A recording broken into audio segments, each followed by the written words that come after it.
Hello, everyone. Thank you very much for joining us, and thank you very much for an overwhelming response. We've got over 600 registrations from today's sessions, and that too in such a short time. So that's just great. Thank you very much. Today, we will discuss about some best practices that can be observed in order to increase the number of patents filed by Indian entities and individuals. I'll also be happy to hear from you about your own challenges. So I'll try to keep this session as interactive as possible. I'll ask you in between to say write some of your thoughts in the live chat, and also I'll take some questions via the live chat. I'll introduce myself to you shortly in a bit. Just some details about the webinar first. So the webinar is about how to obtain more patents. No prior knowledge of patents is required. I've prepared some material that you can use as a reference. Hopefully, I can leave you with valuable information to get started on your own journey to obtain many, many patents in the future. Just so I know a little more about the audience, please write on the chat who you are and what your expectations are roughly. I'll try to take Q&A breaks in between where I'll read the chat and answer your questions. While you write on the chat, I'll just look up if the stream is going all right, if the health of the stream is fine, and you can also write on the chat if you think that the video and the audio is clear. So just that will I can then understand that it's going well, and I can start with my own introduction.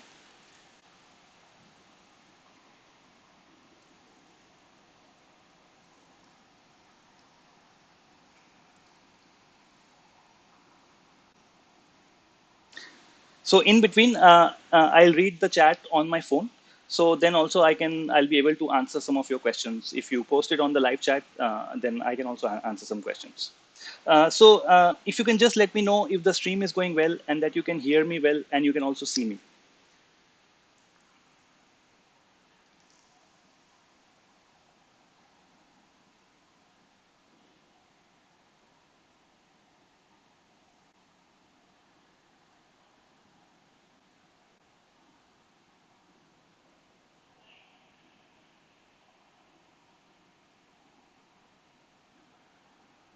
Great. Okay, I've got my first messages that say that it's working well. So thank you very much. Yes, this session is for beginners also. So beginners can also join in. But the most important part of the session is that it will be interactive, and the fact that I have some material for you. I'll just show you, what are some of the best practices in my own experiences that can help you to get more patents now. So that's okay. I see that video quality is fine and everything. So I'll just move on to my own introduction, and then we can start the session in like two minutes. So I'll shortly introduce myself. I got my PhD in innovation management from Finland. My PhD was focused primarily on patent data. We were using large patent data sets to perform statistics and publish in top business and management journals in the world. I also have experience consulting large firms like General Electric and Robert Bosch for their global IP analytics. Currently, I'm running my own patent software and services company in Mumbai.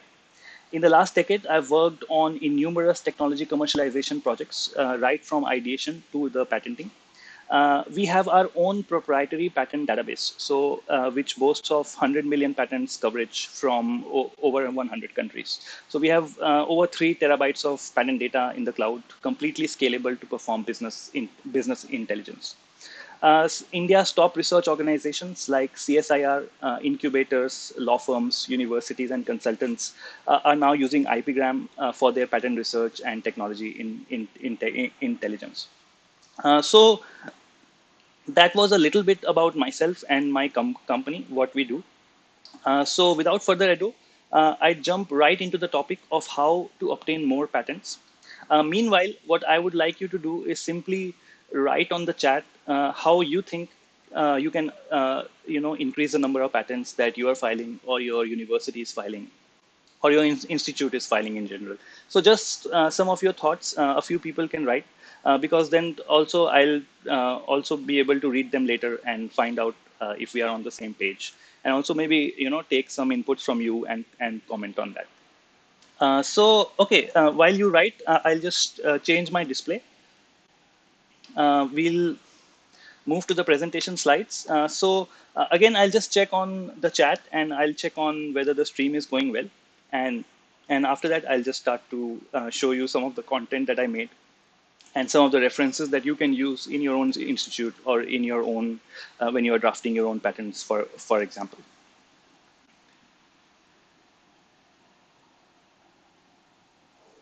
Okay, I already have some questions. Do you need a workable prototype before applying for a patent?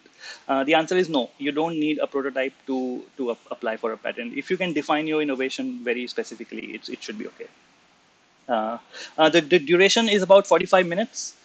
So I won't go on ranting definitions after definitions. So it's going to be very practical about, it's going to be very practical that just about the practical aspects of patent filing in India, and also how you can just some of the best practices you can follow to increase the number of patents. And some people have said that the video has stopped. I'm going to check it, but please refresh your screens. Usually, if you are using, say, your mobile phone, it's the experience is best if you use the YouTube app.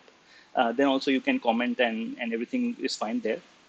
But please refresh your screen in case you think that the video has stopped or something. So meanwhile, I'll just check the stream health. So from my side, I think the stream health is fine. So if others have the same problem, please write so that I can also understand. So yeah, okay, some people have said it's working fine. So great. Okay, I think I'll begin the lecture now. And in between, we will take some Q&A breaks and talk about, say, some challenges innovators are facing. Okay, how to get more patents? Now, this is something not as straightforward. The question is really not straightforward. Of course, a lot of implications are policy level. A lot of implications are from the government level to really increase the number of patents in a country. But this picture, I just wanted to start off with this graphic. This graphic shows the last 40 years of patent filing in 5 top patent offices in the world. Now, China is an anomaly over here. I mean, it's really taken off in the last 10, 15 years.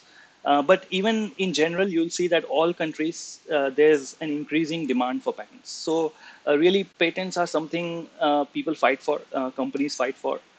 To obtain it because they are monopoly rights, and once you get patents, you can practice your innovation, and basically you can be the only one in the market selling the innovation. So you can price your products higher. So there's a large demand for patents, and there's a lot of macroeconomic studies that show that innovation is closely related to economic growth. So if you plot these lines, if you plot these charts, compare the data of all the countries over a long period of time, you'll always see that economic growth is as a consequence of more innovation happening.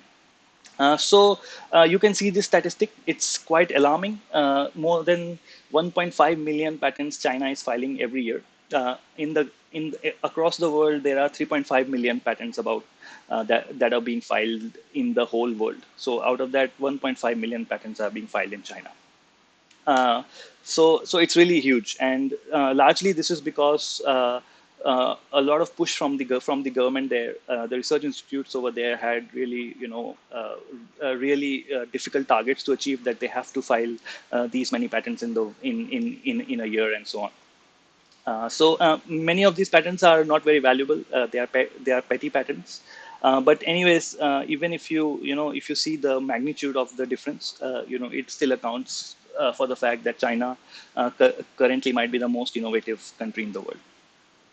So as compared to India, I can tell you the statistics are really, really not looking good. So a number of patents filed in India per year averages around 50,000. So the data from the Indian Patent Office is not very good, but their own statistics. And so we also have very good quality Indian data in IPgram. We are one of the 3-4 companies in the world who have good Indian data. So we've been able to find the averages and the top players in India. And we can say that there's around 50,000 patents being filed in India every year. And this number is going to increase. This is 30 times less than the Chinese Patent Office filings. And you'll be really, shocked to see who are the top filers of patents in India. So if you'll see this picture, this I have downloaded just now from IPgram itself. So this is Indian patents filed from the year 2007. And you'll see that all these companies in the list are foreign companies, and it is so that about 70% of the patents that are filed in India are global multi-industry conglomerates who file in India. So CSIR, Council of Scientific Industrial Research, the government body who has a lot of units, comes at number 14, and that is the first Indian applicant who comes in the top Indian filers. So yeah, so we have a deficit for sure. I mean, we should be filing more patents, and I think that we will need an entire generation of engineers and scientists who will have to produce innovations, who will have to produce patents out of, say, their project work in their universities, and as they do masters and PhD to mature innovations and file patents. So this is what this lecture is about. This is what this interactive session is about, on what are some of the best practices that researchers, innovators, scholars can use to basically, when previously when they have not been thinking about patents, they can start to think about patents and materialize their own innovations into patents. Let's move on. So the biggest difference, one of the things is, you can feel free to write the answer to this question on the chat. I'm going to have a look at it, and also I'm going to comment on it. So what I'd like you to do is just let me know what is the difference between an idea and an invention. So we've come up with our own definition, how an idea is different. So an idea becomes an invention when it can be described in sufficient detail. Now the word sufficient can be really quite extensive, but the fact remains that rule of thumb is that if you are thinking broad, it's an idea, and if you are thinking really specific, it's an invention. So, and I can tell you that ideas cannot be patented, ideas cannot be copyrighted, ideas really have no protection out there in the market. So the only thing that can be patented is an invention. So when you are able to define your idea in sufficient detail. So that's the crux of the matter. And this is what we want to talk about in this interactive session, that you have to start thinking about sufficient details about the ideas that you have or the project work that you've done and so on. Moving on. So this is where, writing is needed to start extracting features from your idea. So one by one, it's like you have a big stone and you start carving it. So over time, you can give features to the stone, and you can, if a good artist is carving the stone, features start to come out, and then, the whole innovation is like ready in front of you. For writing, you can use invention disclosure forms for guidelines. So I'm going to actually go over some practical innovation disclosure forms, what WIPO has on their website. Even our company, Turnip Innovations, we have a simple invention disclosure form. So actually, the video that you're watching, feel free to look at the description of the video. In the description at the bottom, there are resources. And there are some of the resources in which invention disclosure form of our company is also there. It's rather simple, but I'll also take you through the WIPO invention disclosure form, which really tells you, what are the things you look at in the very first step towards getting a patent. Here, a patent agent is not involved. The patent office, the filing is not about to be done anytime soon. This is really, really the first phase of the innovation process. Before I go to what is innovation disclosure form, I'll just read the chat a bit and try to answer your questions and see the general perception so far. So is assisting in filing patents? Yes, we have a team of very experienced patent agents. We have combined over 50 years of experience in filing global patents, litigating global patents. So by all means, my contact number is there in the lecture at the end, also in the middle also. So feel free to send me a WhatsApp message or write me an email, and we can discuss what your innovation is. Research ideas don't always result in patents. That is absolutely true. And our job is to make sure that the research ideas we try to develop them. We try to push it towards patents by trying to isolate the novelty part and the inventiveness part from the ideas. Patent is valid for a developed product, or it can be a prototype. It can be a prototype by all means. Even if you don't have a prototype, that's okay. You can still get a patent if you don't have a prototype. Okay, some of you are joining in right now. So great. So yeah, let's talk about the invention disclosure form, and then I'll take you also through the WIPO form that I have seen on their website. So in general, what an invention disclosure form does is that, and the onus is on the inventor to write the invention disclosure form. And this is where the invention disclosure form is much more about, say, just writing the title and abstract of an innovation. So we'll just go through about what invention disclosure form is. So the first thing that you want to do is to say, what problem does your invention solve? So this is the first step that you have to write, because it has to solve a problem to even qualify to go further. And then, what are the commercial applications of your technology? So this will help you to describe the field of the innovation. So this can be, say, a second question in an invention disclosure form. And then it's about describing the invention in detail. How does it work? So basically, to write as much detail about your invention in the description of the invention disclosure form. So, and then you have to also start to isolate the differences that you have from previous solutions that solve the same problem, and how better your technology is, or your idea is, that can differentiate for you from the prior art. So even at this stage, a brief prior art search is needed. So I say brief because the stakes are not really high at this moment. So even if you miss a few prior art, it's not such a big problem. So perhaps you don't need professional help just now, but every inventor should be equipped with the basics of prior art search. So actually, even in the description, there's a resources section. And even if you go to the YouTube channel of Turnip, where you're watching the video, you'll see a video on brief prior art search. So in just 2 minutes, you can see how you can validate your idea, find the most important patents, and start to see what they are doing, what you are doing different, or what you can do differently. And it just makes you think and look at patents and do more with it. Okay. So the overall idea is that the invention disclosure form is not a formality.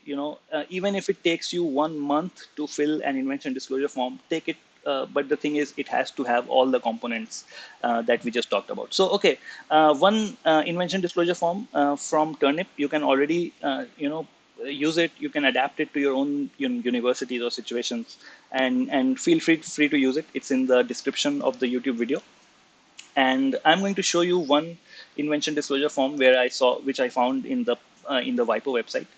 So here are the things that are really important. I mean, which in foreign countries, there's a technology transfer office, and they have really sophisticated way of getting information about an invention, and that includes a lot of legal things. So the title of the invention, all the contact details of the inventor, who the inventor is, because inventor is a very important person, because the inventions can be blockbuster in the future, and there have been issues in the past. There have been lawsuits. The inventors are filing lawsuits against their own companies, where the company takes credit for the inventions. So it's very important to know what the invention, who the inventors are, and their contact details. Again, like, what problem does it solve, what stage of development it is, the summary of the innovation, and the date of the innovation. Again, in the event of a lawsuit, this is important. You need to be able to prove that your innovation happened in such and such time. Depending on the countries, there are different laws. Some countries have first patent to file. So first person to file a patent, gets the rights to an innovation. But in some countries, the first inventor, if they can prove that they invented it first, they get the right for an invention. Okay, date of invention is important. There's a lot of proof that might be needed, laboratory records, and so on. And the competitive advantages, the application areas, future research, public disclosures, and so on, sources of funding. This is also important because if you've used somebody else's resources to create an invention and you patent it in your own name, that might lead to some problems. and so on. So the obligations to sponsors need to be completely clear, what your contract is with the sponsor of your research and so on. So again, the point is that this is not just about writing the title and abstract of an innovation. So in broad terms, if you are writing an invention disclosure form in broad terms, chances are less that it will see the light of day when it comes to getting an actual patent. So okay, moving on to the lecture slides. I'll just go through the slides once again, to the chat once again to see if you have any questions, and then we'll continue with what to write. Like in an invention disclosure form, the onus is again on the inventor, so the inventor has to do the writing at first. So what they can write, how they can think, and how they can isolate the features. So I'll just go through the chat once. Sources and nature of patent data. So uh, this is really not the topic of discussion today, but again, we have actually a webinar tomorrow where we'll be using Google Patents, and it's a comprehensive webinar on Google Patents. The registration link for that webinar is actually right at the bottom of the description of the YouTube video which you're watching. So feel free to look at the description and use that form. So we are one of the great sources of patent data is of course Google Patents. It has some very good advantages over some of the other softwares. So by all means, tomorrow we will discuss about that. So, and of course, IPgram, our own in-house patent database, we have really comprehensive coverage, so that can be also used. Proprietary information of the technology cannot be shared. Again, most universities will have their own system of how they treat their inventors, and they already have agreements with their inventors. So inventors usually in companies would sign even before they start to work. They will sign a kind of a contract where they say that all the rights of the inventions that they make while they are serving the company goes to the company itself. So again, it's about how they agree. And so a lot of times the universities don't have the money to file patent applications, and so individuals themselves take the responsibility of filing patent applications and spending the money. So that could lead to some issues, but usually there should be guidelines that dictate these things. Difference between patent and PCT, again, I'm afraid, sir, right now we are not talking about filing routes. We are just talking about how to get more patents. So PCT is actually a filing is an international filing route where you can get a lot of patents in different countries with the same invention. For Indian patent filing. So yes, innovation disclosure form, you can of course, get a template. So like I said, the template that we have is rather simple. We send it to our clients all the time, and we get the first information, and then we extract more information from them over a period of time. So okay, then let's move on. Some of the questions I have seen, but I'll try to answer them a bit later. And also when I have some content which will actually answer them for you. So just one more thing I'll see. Do we need to show a literature review of the previous works? Do you need to? Perhaps not. But should you do it? Yes, because without literature review, without prior art search, really your innovation will not have any standing. So we will discuss that also in a while. Okay.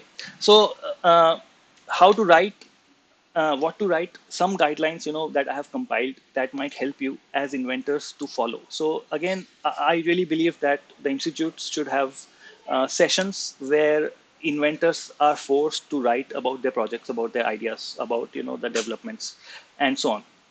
So define the problem broadly, followed by general broad statements about your invention. Like in general, what your invention does, and then you start to narrow down. So how are the various components of your invention, that how they come together. So if necessary, make a drawing for that, because the first drawings have to come from the inventors. And even if you see most of the patent applications that are out there, most of the drawings are made by the inventors themselves. And actually, we can also help you with drawings. So a lot of people go for professional drawings. It just increases your chances of getting a patent, and also it increases the chances of getting a more stronger patent. So yeah, you can. It's usually a little bit of both that inventors themselves draw, and if needed, they get professional help for drafting their drawings. Describe each element and how they interact and connect to each other. This would be a very important thing because usually an innovation is built with many components, many features, many elements, and how they interact with each other and connect to each other. One by one, you have to define the features of each element and how they interact and connect to each other element. So again, it's a lot of writing. It's not again just about writing title and abstract. Here you are writing the description and much more details about the innovation. So, and if needed, you have to describe the external environment in which the invention operates. For example, you might have to write that your invention needs a 12-volt battery supply, an external battery supply, or say you have an oven and you have some kind of a pre-treatment needed. So say the oven has to be preheated, or the water has to be preheated, and while you're making some chemical formulations, you set the stage that okay, the external environment looks like this. So again, this is about giving more information, what is needed to get the patent, get the whole thing to work. So describe the overall function of the system. This leads to how your overall system works and how the system works as a whole. And of course, find differentiating points with prior art. So believe me, prior art search is not just about finding, say, whether someone has done it or not before, but it also helps you to write your patent to really find out what differentiates your patent from the prior art. And if you can find these differences, that's great. So a lot of prior art is good news, because then you can start to differentiate and identify your own novelty and inventive steps. So the reason why we emphasize that inventors write a lot is because no one knows more about the invention than the inventor themselves. So a typical patent agent or a patent attorney who you work with, they are working on many different projects. So it is impossible that a person who has never seen or heard about your invention, they come to you and they understand the invention perfectly on their own. So again, before even reaching the patent agent, you have to work on your invention disclosure form. Invention disclosure form is called in different ways. Some people call it idea audit, some people call it idea protection audit, or idea validation, and so on. So, but either ways, this is all before you talk to a patent agent, before you even talk to a patent attorney. So, the onus is on the inventor to write at least 5 to 10 pages of their own invention, and if necessary, make the first drawings themselves. Importance of drawings. It aids in understanding the invention clearly, which is one of the basic tenets of Patent Act, that the invention should be clearly understood by a person skilled in the art. So drawings are a way of emphasizing it. So, and the thing is that you will need to communicate your invention at every stage of the innovation process. So first, your drawings will help in communicating with the patent agent. It will help in communicating with the examiner, because once they see the drawings and they say that, oh yes, they understand it, they are more likely to get a patent granted and or have a stronger patent. And possibly in the future, say if there's a lawsuit or there's an infringement, even your drawings can help you to win lawsuits, and possibly you'll have to communicate your invention to a judge and then compare it with the competitors' products out there, for example. So again, it goes without saying, I'll still emphasize it, that good drawings create stronger patents. Inventors should draw the first version of themselves, and if necessary, again, like I said, involve professionals before filing a patent. Okay. Let me just read the chat a bit. So we'll go over some general material right now, and I'll also see how much time we have and how we can proceed. So I'll just see some of the questions and try to answer as many as possible. And if necessary, we can even extend the session by 10 minutes or so. So it's no problem. Prior art and background. So again, prior art is all the work that has been done in your field, and you would really use the prior art to write the background of your invention and what you've built on, and what are the limitations of the prior art, and what makes your invention better. For modeling research, yes, so this is one question about whether you can file a patent related to modeling research. So again, this slide that you see on your screen right now, it's about finding your invention is patentable or not. So again, at the end of the presentation, in the resources section, there's one link which is having all the section 3 of the India Patents Act 1970, where all the non-patentable subject matter is defined. So actually, some of them I have listed on this slide. So frivolous or contrary to well-established natural laws, you will not get a patent for it. Any invention that is contrary to public order or contrary to the morality of the country, that you will not get an invention for. You will not get a patent for.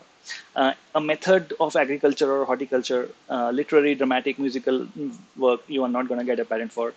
Plants or animals in whole, you cannot get a patent of. And mathematical or business method or computer programs per se or algorithms are not patentable. So algorithms are not patentable because they are considered to be natural laws. They are considered to be mathematical laws. They always hold true.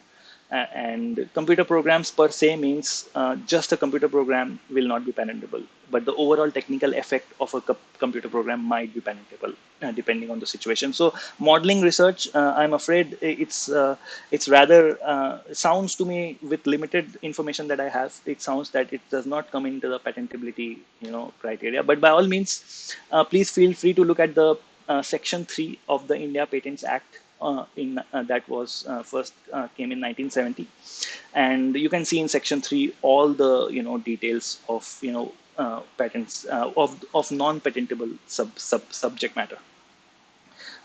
So yeah, how much does it cost to apply for a patent in India? I'll come to it in a bit. Actually, there's also some resources in the description of the video on how much it costs. There's a complete PDF from the Indian Patent Office that I have uploaded there.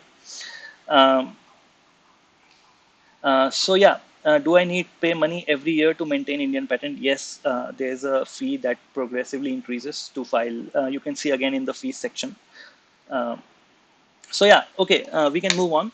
So this patentability criteria, I'm gonna skip this slide because you see it everywhere. So just just to get a brief idea, novelty, inventiveness, and industrial applicability. These are the three things on which the examiner will evaluate your invention to find out whether your invention is new, whether your invention is sufficiently inventive over the previous literature, and whether it has industrial applicability. So if there's no industrial applicability of invention, then it might be grounds of rejection. So again, innovation is a process. This is a big patent timeline. It's on an average data from the EPO, but it holds true for most countries. You can see that after the first priority filing, it takes even up to 5 years to get a grant. And your patents are usually published 18 months after filing. So that's when the public gets to know about the patent. And so you can see in general, there's a long, before you get that decision whether your patent is granted or refused, it can even be 5 years. And even after that, there is room for appeals, opposition. So it's a long life cycle. So make sure that, you consider the whole innovation process as a life cycle, as, not a one-shot action. So even if you get rejected in the patent office, you can always come back to your desk and see where you can find inventiveness or novelty, and think about your innovation. That's how your innovation will move forward. So yeah, when you think that your invention is not completely ready, there's a way that you can do is file a provisional patent. A provisional patent is not a full patent. You don't have to write the complete specification. The benefits of a provisional patent are simply you get a secured priority, that you get a filing date, you get a priority date, and that date matters a lot. Should your competitors also try to patent that.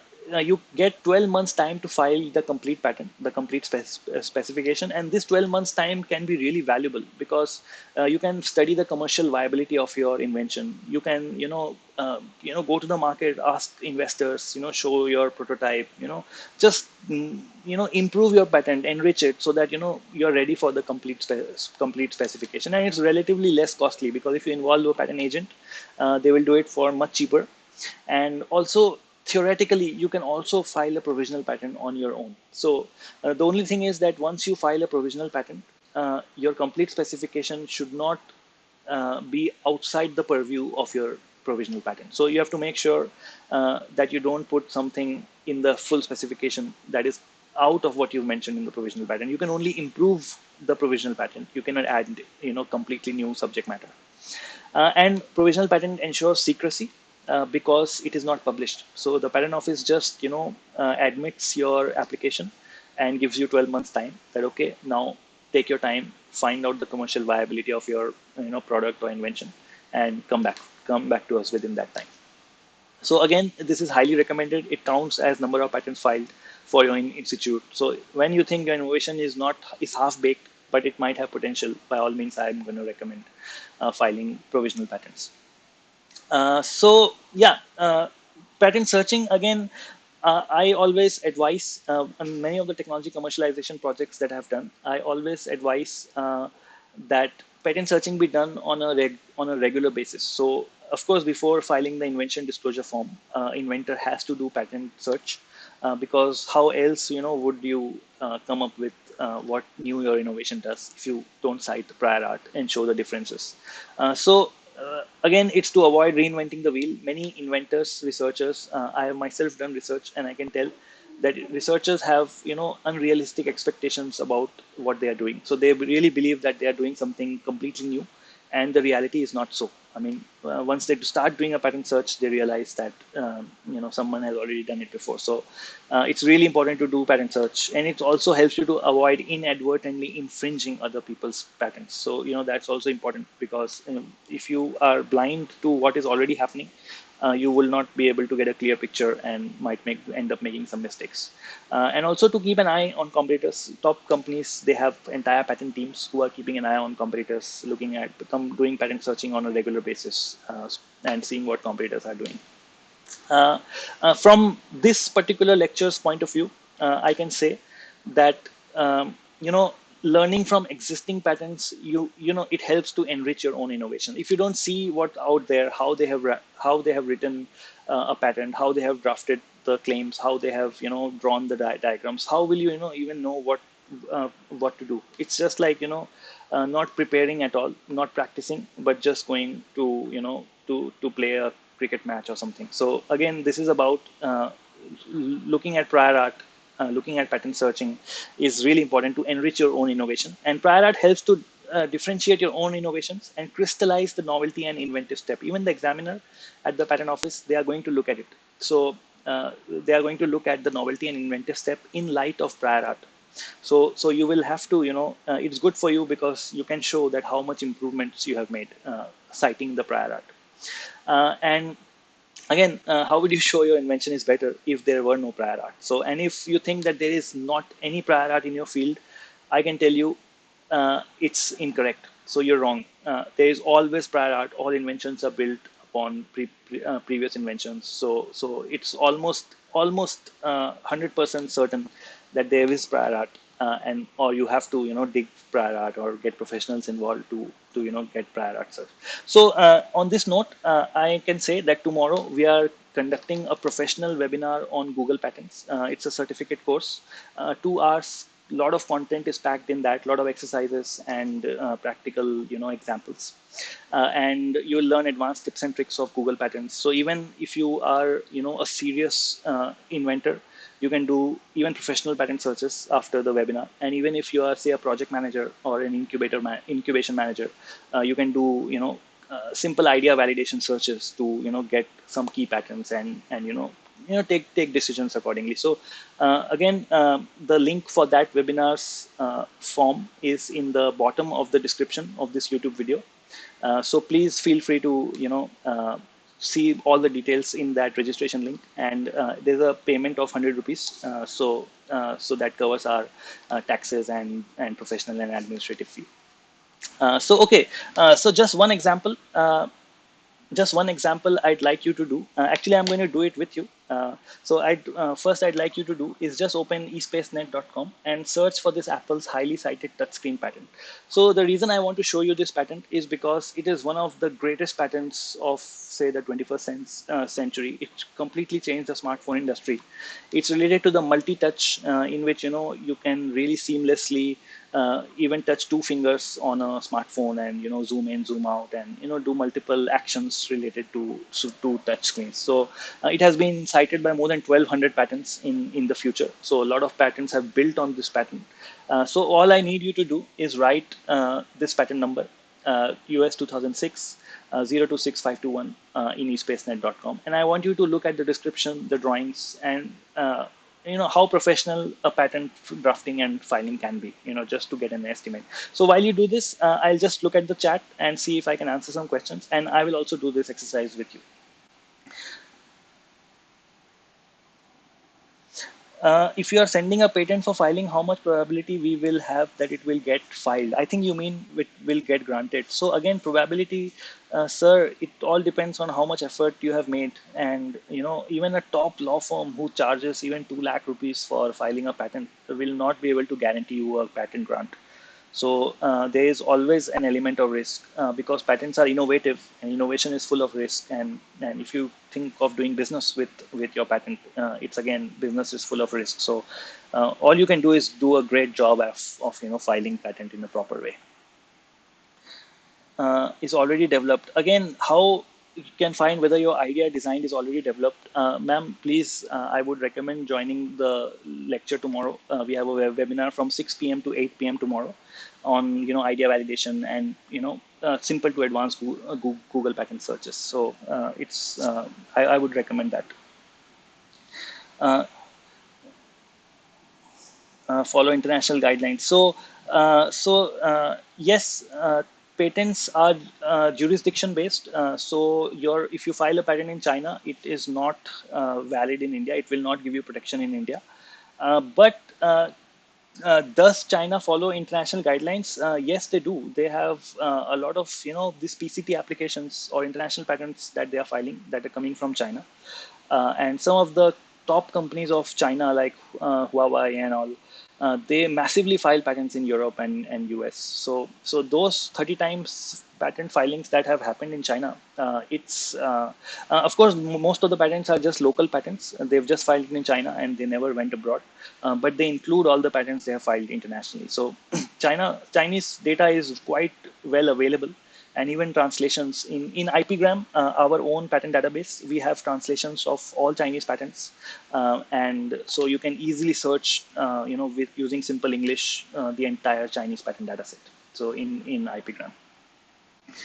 Uh, if I update my invention, will it affect my current patent? So the thing is, the update has to be significantly inventive to to qualify as a new patent. Because if it's not significantly inventive, then your own patent might be a prior art to your new invention. So again, we'll have to discuss the details. So feel free to talk to us. I have given you my phone number at the end. Also, I'll give you my phone number so we can discuss it and see how we can, for example, find out whether your new invention, if you update your invention, whether it is significantly, far ahead.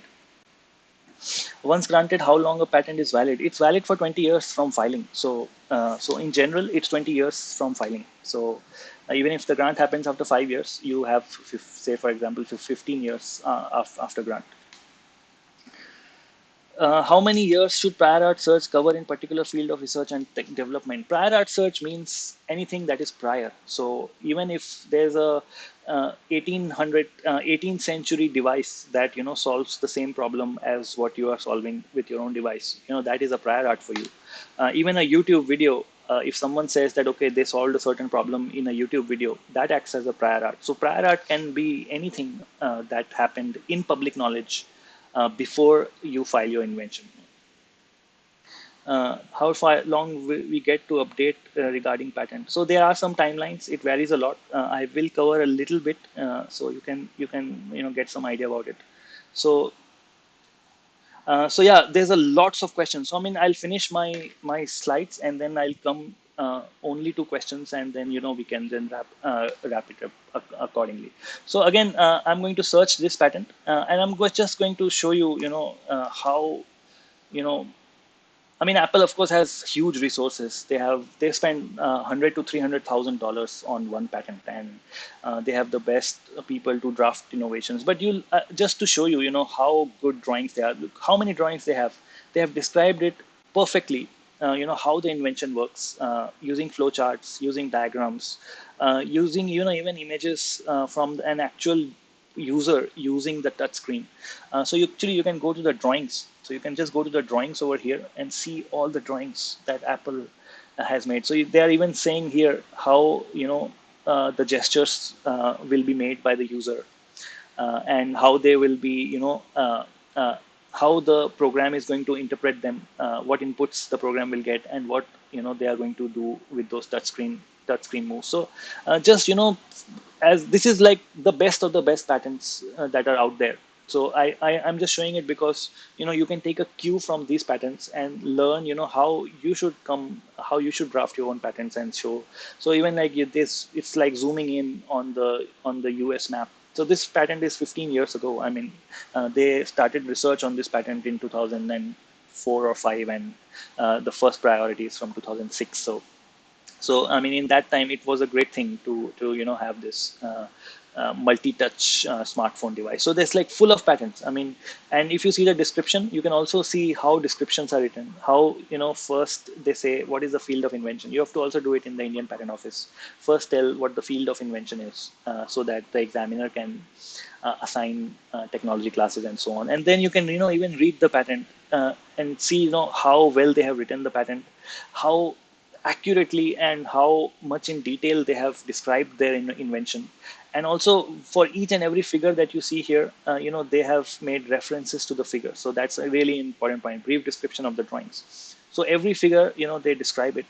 And this is some of the, you can just see some of the normal guidelines that you have to follow. So even in your invention disclosure, you have to write as much detail as possible, make attachments, even if it runs into 10, 20 pages, don't worry about it, because that will be used in filing the full specification of your patent. So again, my whole point of, emphasizing these things is simply that, you have to, write and write, you have to write more, so that you can, you migrate from being just an idea to being an actual invention. So yeah, some general info I'm going to say about the patent office. So the filing fee for individuals is quite low. It's rupees 1600. And for big entities and universities, if the applicant is a university, it is up to 8,000 rupees. So just for filing the patent. And if you want an expedited process, so an early publication fee is rupees 2,500. The patent gets published even within 1 month, or even less than 1 month if uh, so the grant happens faster if you are interested in, if you are in a hurry with your invention for some reason. So otherwise the application is automatically published after 18 months. So once you file in the patent office, that gets published after 18 months. So, and your patent is not automatically examined. So you have to submit a request for examination, and there is a government fee of rupees 4,000 for individuals. So again, you have to account for this. So you'll have a professional fee that a patent agent is going to charge you. And then on top of that, these are the government fees. So if you want to go for early publication, you have to go for filing fee, 1,600, 2,500 rupees. And once you are ready that, okay, the patent should be examined, you also have to pay 4,000 rupees. So, and once, the objections are raised by examiners, you need to answer them. And again, get in touch with patent agents. So it's a long process. Again, like I already showed you the timelines. It can even be 5 years until that you get a grant. So yeah, these processes, it should be taken as a process, and you should not expect it to be, in one shot action. So yeah, just to summarize our discussion today, I have compiled some general tips. The first tip is adopt and implement a comprehensive invention disclosure procedure. So as a university, you have to implement it. You have to execute a comprehensive invention disclosure procedure where a lot of writing needs to be there. A lot of, even drawings need to be there, so that invention disclosure is where, half the innovation is happening. I mean, you can't just write title and abstract in an invention disclosure and think that the patent agent can do the rest. Actually, sadly, there are some cases where clients have come to us and they said that we have a rough idea and we would like you to draft a patent. And they basically think that we are going to invent for them. We are going to, make up, description and claims, and, even more sadly, the thing is that this happens in real life. There are some patent agents out there who, they will just write fictitious text. They will just take some prior art patent, and they just write the text, and they just compile an application and file it, and that's it. So those patents are never going to get granted. They are going to never see the light of day. So again, it's useless to just do this kind of work that you just have an idea and you want a patent. And involve a patent agent or attorney as soon as possible. I mean, this is vital. They will help you to extract your innovation from your idea. So they will help you to think. They will help you to, they will give you prior art, so that you are forced to, think about novelty and inventive step. And this is the part where innovation is happening, where your inventions are getting enriched. Professional search, again, they can help to identify novelty. So this will help. And writing claims should almost entirely be left upon patent expert. It's techno-legal in nature, the claims. So it is not expected that the inventor can come up with good patent claims. So again, this is a part where I can say almost 100% of the times you should not think about doing it on your own. Or, I mean, don't take a lecture that they will teach you patent claims and think that you will tomorrow be able to write patent claims. It's something that takes years and years of experience to write good patent claims. And inventors in graduate studies, postgraduate studies cannot do this. And please do not delay, because a delay can oftentimes be the end of an innovation. But if you're unsure, consider filing a provisional patent. Like I said, there are two kinds of patents: provisional patent and complete specification. You can see the forms on the Indian Patent website. It's also in the description of the YouTube video. From there, you can see all the forms that are there that you will need to file. So Form 2 would be where you specify whether it's a provisional or a complete specification. So the overall gist of this lecture is hard work is needed. You have to approach your innovation in a very, very precise way, in a very specific way. You need a lot of time to isolate the features of your invention, to write some 10, 20 pages, even in the time of invention disclosure, so that when you involve a patent agent, half the work is already done, and the rest is all about, improving your invention and following the administrative procedures. Okay, just about tomorrow's session. So I think we are fairly on time. We will end it at 7 for sure. Just a little bit about tomorrow's session. Tomorrow's session is a 2-hour session from 6 to 8 p.m. You will learn about key patent search concepts, all the key concepts on which patent search is done. You will learn some advanced tips and tricks with Google Patents, how you can search, with advanced operators, and, say even how you can even search chemical molecules and so on. And you will get a certificate from Turnip Innovations, and the registration fee is 100 rupees. It includes taxes, GST, certificate fee, and professional administrative fee. So the registration link is in the description. So right at the bottom of the description, there's a registration fee. We will send you also the registration with the webinar, with the webinar feedback. And finally, this is my contact information. Feel free to email me. If you send me a LinkedIn request, please write a note about yourself, about why you are connecting, so that helps me. And then feel free to connect with me on LinkedIn.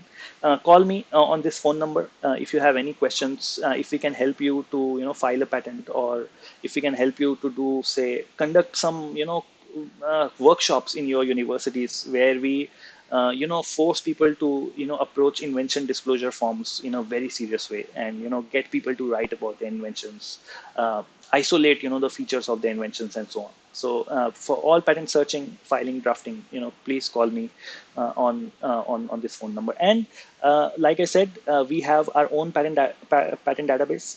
Even Google Patents does not have really good Indian patent data, but our coverage is much more than Google Patents. Our analytics is much better than Google Patents. So if you want to try it, please write a note to Yukta, and we will reach out to you. And if possible, we will even arrange a free trial for you. So thank you very much. I'll just look at the chat one last time, and answer as many questions as possible. And really thank you a lot. I really appreciate your participation, and I'll send you a feedback form in like 1 or 2 hours, and I'll be happy to take input from there, and improve sessions in the future.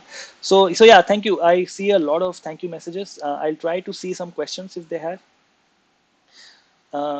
37 pages are for drawing is so much needed for patent filing.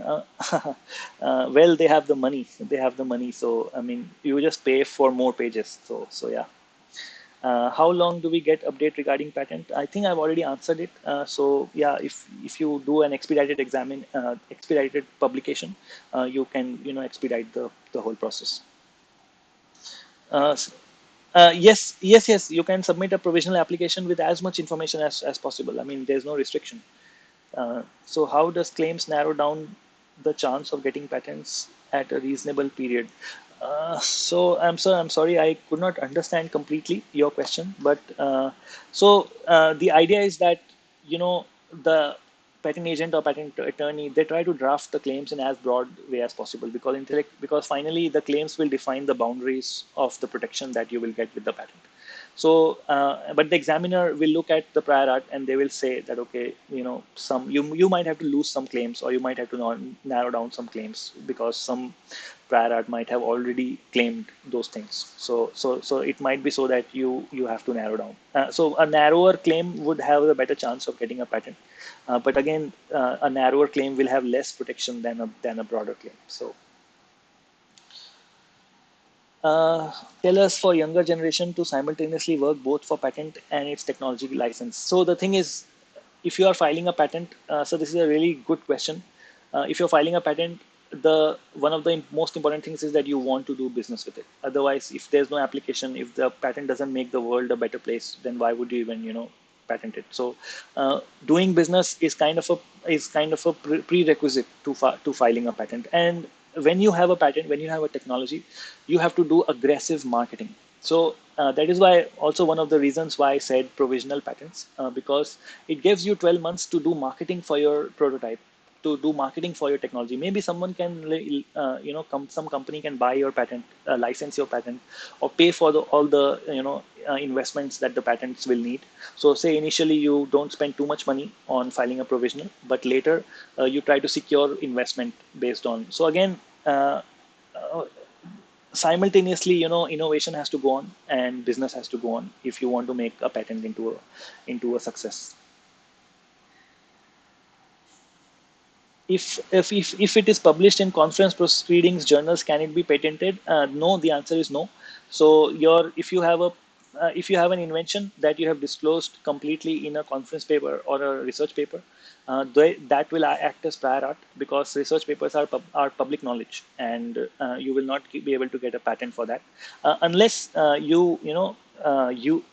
unless you draft a patent in a way that it's different from your conference paper. Say you just refer to your conference paper as extra information, and you really isolate the features, and the product part of the invention comes in the patent.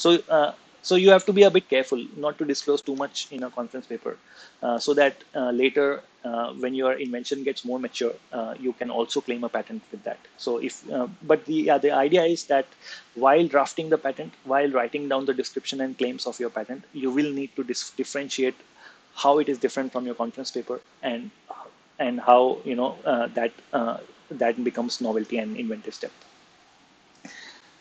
Is it possible to file a patent individually?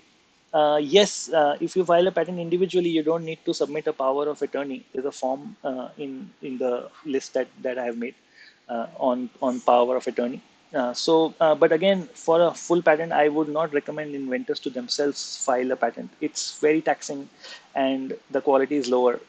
You should hire someone, or you should involve someone who has loads of experience, and make it applicable in multiple countries. So yes, you can file a patent in India, and within 12 months, which is the priority year, you can consider going to multiple countries and take the same invention and file patents globally. And of course, the PCT way is also there. So we have covered all these concepts in different webinars, but by all means, yes, you can file globally also with your invention. So within 12 months, you get a good idea about your invention, whether it's global in nature, and you can act accordingly once you have more information. So yes, I think mostly I've answered all the questions. I see a lot of thank you messages. I really appreciate it. Thank you so much. Uh, do you search in YouTube also? No, I don't search in YouTube, but I do a general Google search also. So if comes up in YouTube, then I will look at it. Yes, if I do a prior art search, I'm also doing simple Google search also. How the inventor is assured.